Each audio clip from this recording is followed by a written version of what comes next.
Saudi আরবে সাজিদ মিয়াকে জিম্মি করে চাঁদা আদায় করাকে কেন্দ্র করে দুই পক্ষের সংঘর্ষে থানার ওসি সহ শতাধিক আহত। মাধবপুর উপজেলার দক্ষিণ বুল্লা গ্রামে গত বুধবার বিকেলে ভয়াবহ সংঘর্ষে থানার ওসি সহ অন্তত শতাধিক ব্যক্তি আহত হয়েছেন। এ ব্যাপারে মাধবপুর থানায় অফিসার ইনচার্জ বরাবর লিখিত মামলা দায়ের করেন জসিম মিয়া। জানা যায়, একই গ্রামের ধনু মিয়ার ছেলে দালাল আরুন মিয়ার মাধ্যমে সৌদি আরব যান সাজিদ মিয়া। চুক্তি অনুযায়ী টাকা দেওয়ার পরও পূর্ব শত্রুতার জের ধরে সাজিদ মিয়াকে জিম্মি করে আরও বিপুল পরিমাণ চাঁদা দাবি করেন। অতিরিক্ত টাকা না দেওয়ার কারণে তাকে অমানবিকভাবে নির্যাতন করে দালাল আরুন মিয়া। এই ঘটনাকে কেন্দ্র করে দুই পক্ষের মধ্যে শুরু হয় ভয়াবহ সংঘর্ষ।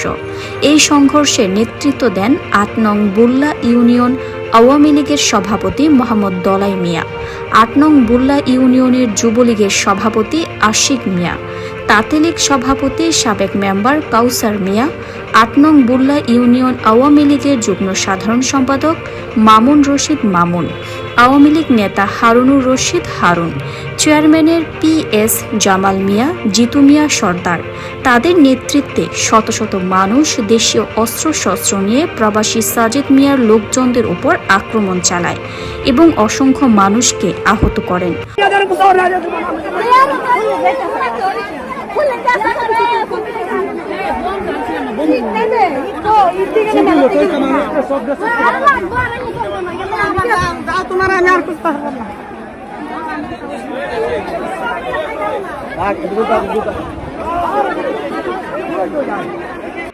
উল্টা তাদের বিরুদ্ধে মামলা বের করেন এবং তাদের লোকজনকে আওয়ামী লীগের নেতাকর্মী পদবি দিয়ে বিভিন্নভাবে হয়রানির চেষ্টা চালাচ্ছেন। মূলত ওনারা হচ্ছেন সাবেক আওয়ামী লীগের নেতাকর্মী। প্রবাসী ও সহায় সাজিদ মিয়ার লোকজন তাদের অত্যাচার এবং মিথ্যা মামলার কারণে বাড়িঘর ছাড়া।